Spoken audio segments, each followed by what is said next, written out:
Hey guys, this is Fighter Chaos as always, and this is not a typical The Drop. You could probably tell that by just how everything looks. There's not really much going on here this time. There's something different going on. I believe you're seeing some gameplay right now, matter of fact.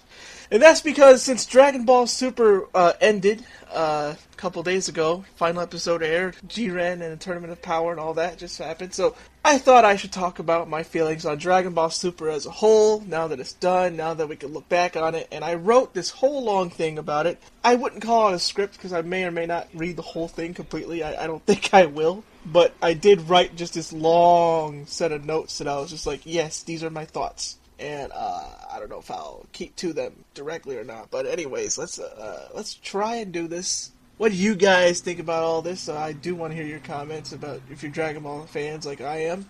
I don't know what else to say.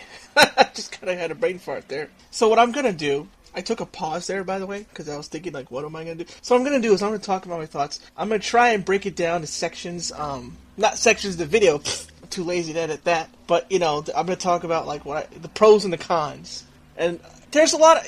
I want to say it right now that I did enjoy Dragon Ball Super. The too long didn't watch version is I did enjoy Dragon Ball Super, and I thought it was actually a pretty good show overall. There's a lot of cons I'm going to bring up, but I still enjoyed it more than GT. And if you want to hear the details of why, you want to hear the details of the cons and what I thought was bad, but also the pros and why I thought it was still better than GT, stick around. If not, thank you for the like. And also, if you don't want to be spoiled on anything, you haven't watched Super yet, again, thank you for the like. You can leave the video, tell your friends to subscribe, and I'll get to it from here on. So if you don't want spoilers, you don't want to stick around for the long haul, that's fine.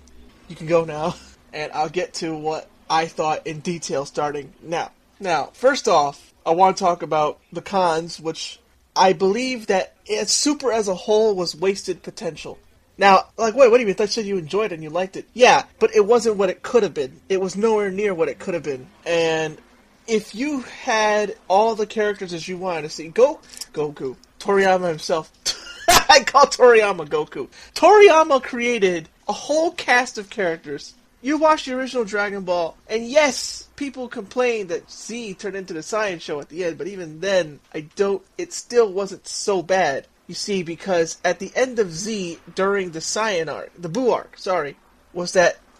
you still got to see Gohan and his family life with Chi-Chi. You got to see Goten, his relationship with his little brother. You got to see Krillin and how he's living with his wife and his daughter, number 18, and Marin. And at that time in Buu arc, he was living at Roshi's house and not his own place. He's got his own place, so I guess you call that character progression. You got to see Videl fall in love with Gohan, start to fall in love with him. You saw Mr. Satan befriend Majin Buu and essentially save the world because of that friendship. So even though the science and most of the fighting, it wasn't just, there was stuff with the other characters still happening. Piccolo being a mentor, I actually didn't write that one down, but that one also works. But in Super, you got glimpses of that. You got glimpses of Gohan's family life, Mr. Saiyan's relationship with Pan and his in-law Gohan, and his son-in-law Gohan, and his daughter Videl. You got to see glimpses of Goku's family life with Chi-Chi.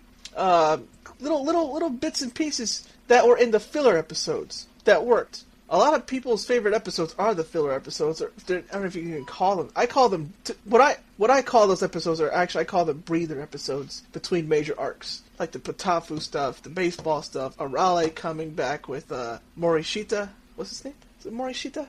I think so. Beerus Hokkaido.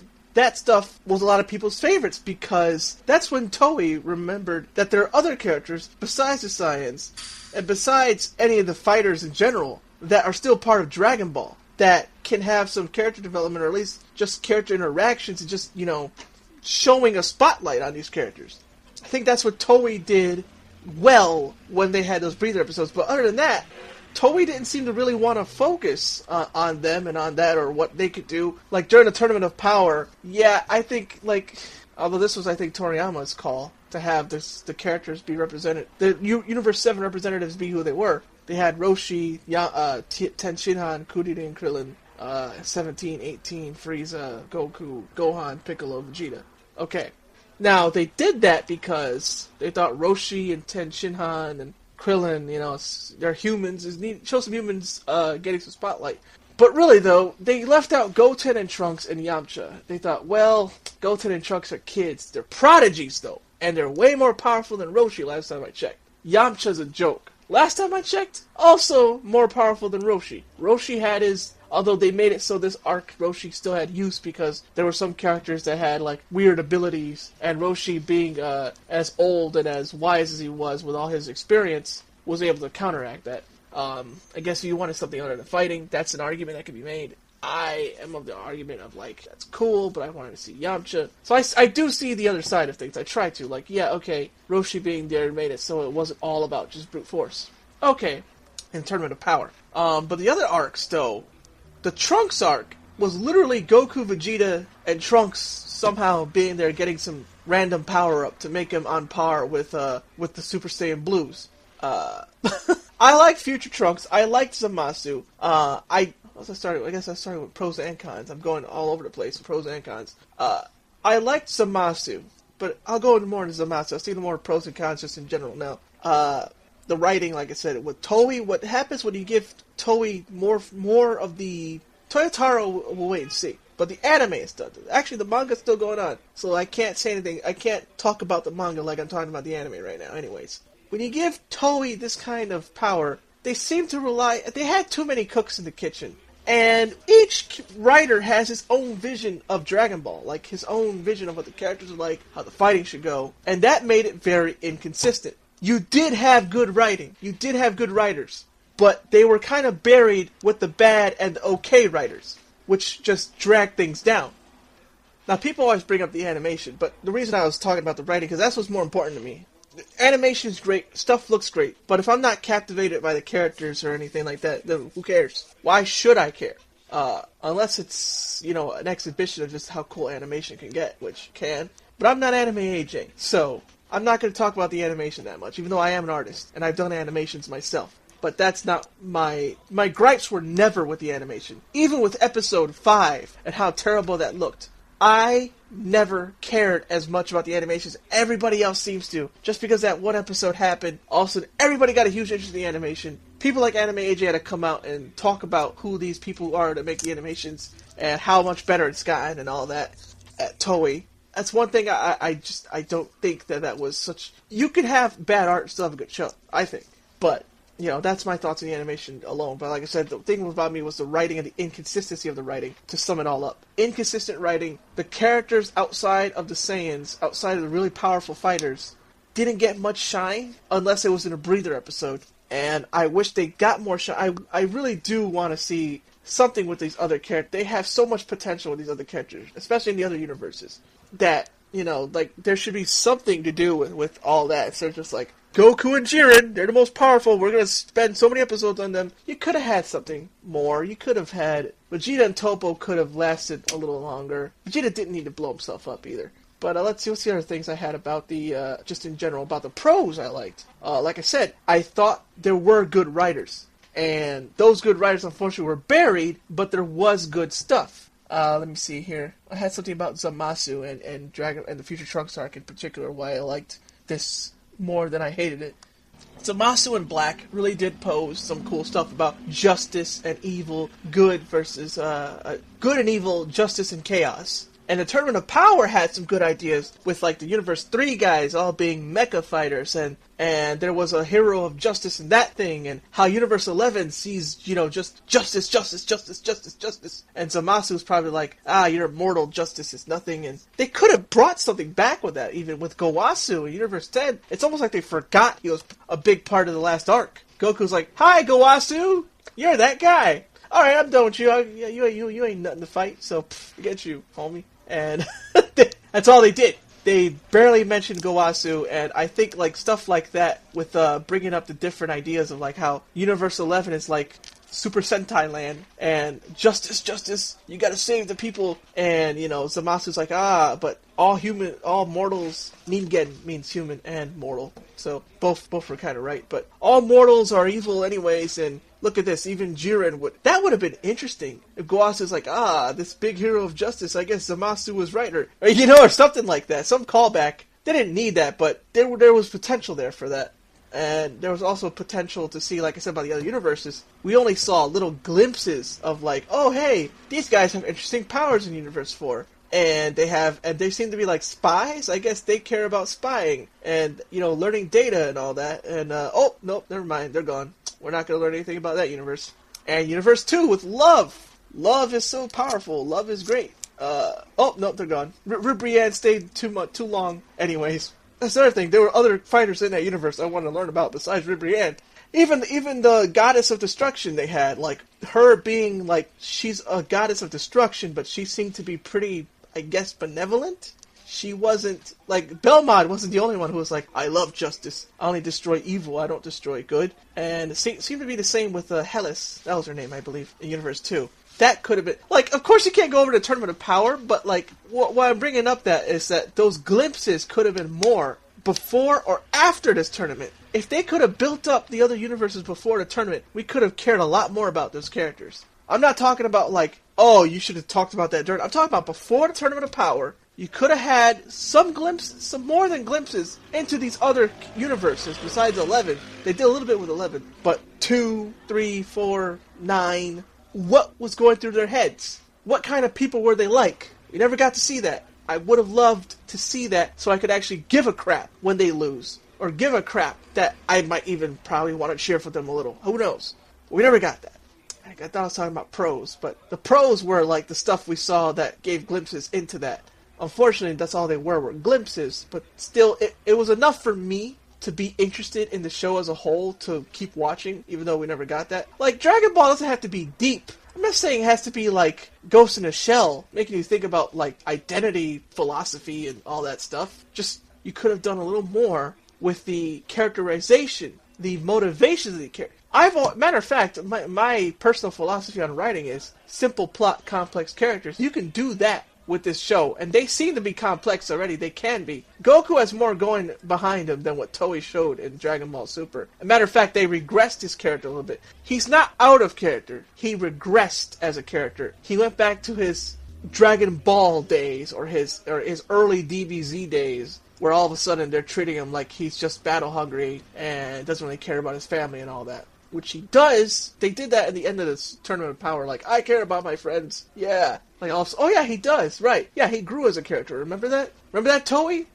The reason I bring up Toei a lot is because I know a lot of these decisions were actually done by Toei. Toriyama only gave basic outlines. And I'll talk about that later, about my future hopes with Toriyama and Toei. Something else I had in mind to talk about. I guess I could talk about each arc as a whole, and the ending of the whole show. The first 2 arcs were just retellings of the movies. The Battle of Gods arc wasn't bad. It added stuff that I kind of liked. The Frieza arc also added stuff, but it kind of was also just a big mess. You didn't have to kill Piccolo. You really didn't. You could have. You didn't have to make Tagoma randomly strong like that either. Like whatever. That was just whatever. And Gotenks showed up. Okay, that was cool. Gotenks should have showed up in the movie. But the retellings, I could take or leave. I choose to leave and just watch the movies. You're not really missing too much. You're not damaging the narrative of Super from the arcs after toward the end. You're really not. So you can just watch the movies. Then there was the Universe 6 tournament arc. That was okay. They had Vegeta doing a lot of heavy lifting, which showed that, hey, it's Vegeta and Goku. I was even, look at that. They're going to be treated as equal. Oh, at the end of Super, he gets kicked out in Frieza days. I'll go to the next arc.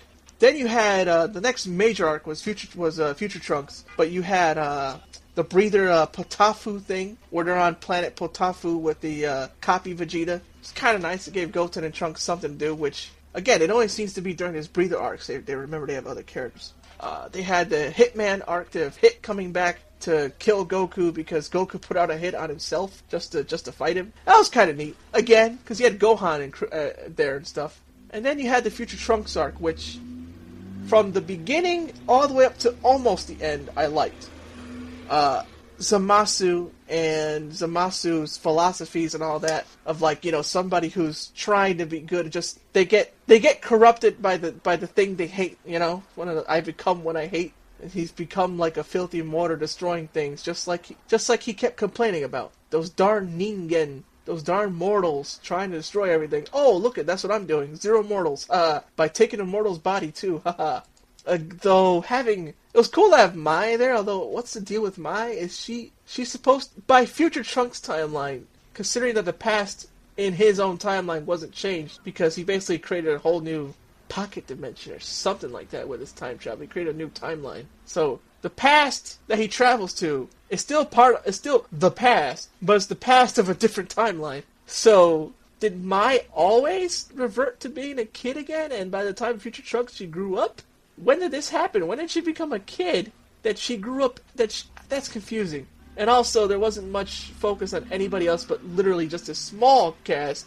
Although the argument for that could be, hey, it works, you're not all over the place. That's true. Could have had, I don't know, Roshi come and do the Mafuba thing for Goku, because Goku forgets to seal for the Mafuba jar. But then again, that's not Dragon Ball style. It's got to end some other way. Can never be that easy. I did like that whole interplay of, Goku Black and Zamasu, like I said. Vegeta powering up. Vegito happening, although Merge Zamasu was cool, but then oh hey, everything it's, what a downer ending that was. It was like, oh hey, we really couldn't beat this guy. We had to call in basically God to help us out, because, yeah, we couldn't do it. Wow. Oh yeah, Trunks, everything you're fighting for, gone. That's the real future. Everybody's dead and erased.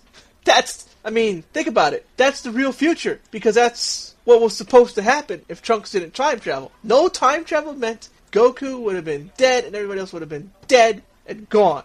Happy ending. This is Berserk now. The next arc, Tournament of Power, of course. I forgot what the breather... Wait, was the hit thing after Trunks? The hit arc? I don't remember. I know there's some breather episodes of the Orale thing and Beerus Hakai and the baseball episode. I forget where these breather arcs happen, but they're somewhere in there, and they're all actually really well. Those are when they take the writers who actually know Toriyama style better.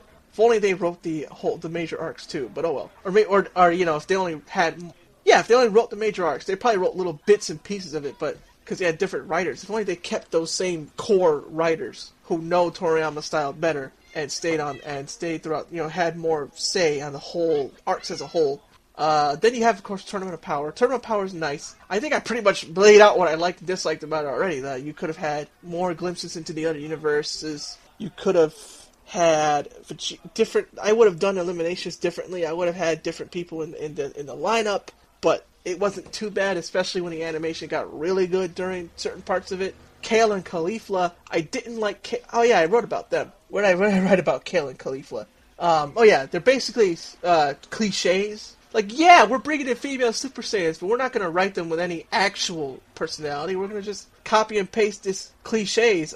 Kale gets the shy girl with a scary side, like a tsundere or something, or yandere or whatever. One of those deades. And Caulifla is just a Yankee Sukeban, i.e. a Japanese delinquent. Just a typical Japanese delinquent. She even has those pants. They look like the Yankee pants, or the Bosuzoku pants, the motorcycle gang pants. So, and Toriyama designed her. Toei designed Kale themselves, because, of course, Toriyama didn't really... Broly is not Toriyama's character, so why would he create a Broly-alike? He wouldn't. But he created Caulifla to go with the Broly-alike. Frieza, I had no problems with, but did Frieza really, just other than, oh, that's cool, did Frieza really need to be the one helping Goku besides Vegeta? The whole show was talking about how, oh, they're both the partners, they're the tag team, Vegeta and Goku. Oh, no, Vegeta takes out Toppo, which is still kind of cool, but, I'm not mad at Frieza being there. Just, your own... Looking back at the inconsistencies, that is kind of inconsistent to say, oh, Vegeta's the number 2, and therefore he takes out number 2, and he's the tag team. We're building up to these guys being a tag team. We even said in the movie and stuff, if you guys tag team, nobody can stop you. And, nope, it's Frieza. Again, so I could hear some guys saying, but that was cool, but that wasn't consistent with the story, with what they were building up. That's the thing about having so many writers, like I already mentioned before. It was cool though, so I'm not mad at it. It's just looking back, like I said, that's inconsistent. What the heck was I going to say after that? I have everything written in front of me, but I should have numbered this stuff. The ending of the Tournament Power was cool. It was a nice closure for the Tournament of Power, but not for Super as a whole. It totally felt like there should have been some other episodes after that. If this movie happens after the end of Z, like that far after because they did say the movie's gonna be after Tournament of Power. If it's that far down the line, why couldn't we seen some End of Z stuff in this show? And if it's not, then I guess why. We know now, but right now, not knowing what the movie's plot is, I wish we saw something like that. Gave closure to the whole Super series, so that way, there's room for more, but if it ended here, I'm fine. With this, I am not fine with it just ending here. Now, I know there's the movie, but if I didn't know there was the movie, I would be really mad. It was a nice closure to that arc. You saw what they were doing, you saw how everything wrapped up. Goten and Trunks defended 17's Island, Bulma's back, they celebrate Bra's birth, Pan is around, just being Pan. Piccolo is sitting around. Frieza goes back to his people. That's another thing. Be like, well, that's a hook. I don't think that was a hook for any kind of future story. I think Frieza's gonna show up in the movie probably. At first, I was saying that no, but now knowing how the Super ends, I can see he might show up. I don't think he'll be the antagonist though. I don't think he'll even I don't think it's gonna be that major of a. He might just say hi and bye. It's like Frieza style of hi. I don't know. Because I have a feeling that Beerus, they're going to find out that Beerus was the one who told Frieza, like, oh, wait, Frieza wasn't just doing that, it was because Beerus told him? Ooh, Frieza, Beerus, you got some explaining to do. I don't think that was really a hook for anything, but for anything major, I think it was just like, yeah, okay, they're all just showing what they're doing now. A lot of movies end that way, a lot of shows end that way. Where are they now? Well, Frieza's back with his homies. Goku's back fighting Vegeta.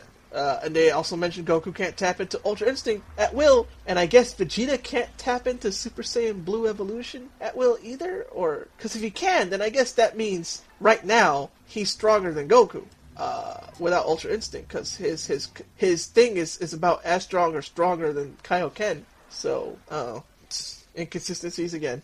I am optimistic about the future though. Like I said, Toriyama is writing the script himself. And he's not just giving outlines to Toei, he is straight up telling them every detail about this movie. So we don't know how good it's going to be, or if it's going to be a train wreck, but I'm optimistic it's going to be good because Toriyama knows how to write his own characters, and he knows how to add balance of having action and having the plot, and the plot might just be about Goku, or just about Goku and Vegeta, but the stuff outside the main plot that's happening in the movie, I can see him having that balance of the other characters being around and having more lines and just saying, hi Goku, bye Goku, and maybe the Universe 6 Saiyans show up, we don't know, but I can see the balance. It's not going to be just a spotlight hitting Goku right there, tight in the chest, only focusing on Goku, every other character's blacked out on the stage, spotlight's just hitting Goku. I don't think that's going to happen in the movie. What I do hope happens after this movie, looking even further beyond, to go even further, yeah, you got it. I hope that Toei learns how to write Dragon Ball characters other than Goku, and even Goku himself, because they kind of regressed his character a bit in Super, and write consistently, have less writers, but writers that have a smaller team of writers, and writers that know Toriyama style, see him on a script, know the manga, know the past anime, and go, okay, especially the manga more than the past Dragon Ball Z anime, and go, okay, we think we can handle this from now on, because Toriyama's not going to be around forever. He's even, he's 60 years old, 60-something. His birthday's coming up soon, too. It's on April 5th. And he's pretty tired. He just wants to sit back and relax and have you guys take care of it, Toei, and whoever else is writing the manga, like Dragon Garo Lee at the Dragon Ball Room. And hire some more young people, Toei, that are fans of Dragon Ball. And if you do a reboot or whatever it is, a spin-off or whatever it is, that you got people that learned from Toriyama and can improve on what they learned from Toriyama, and can write these spin-offs and reboots that have his style, but are even better because they learned how to take his style and add improvements that stem from his laziness. But yeah, all in all, I like Super much more than GT, because I never fell asleep watching Super. And if I had to give it a score, it would be like an 8.75 out of 10. So, still liked it. I aired out my grievances, but my grievances had hope in them for moving forward. So what do you guys think? Let me know. I'll see you guys next week with a regular episode of The Drop. And check out my webcomics. They came back. tapas.io/series/ or just go to tapas.io and look for New Courage and Mixtape. Or to Webtoons. Webtoons.com. Look for New Courage and Mixtape there as well. I've been Fighter Chaos. See you guys next week.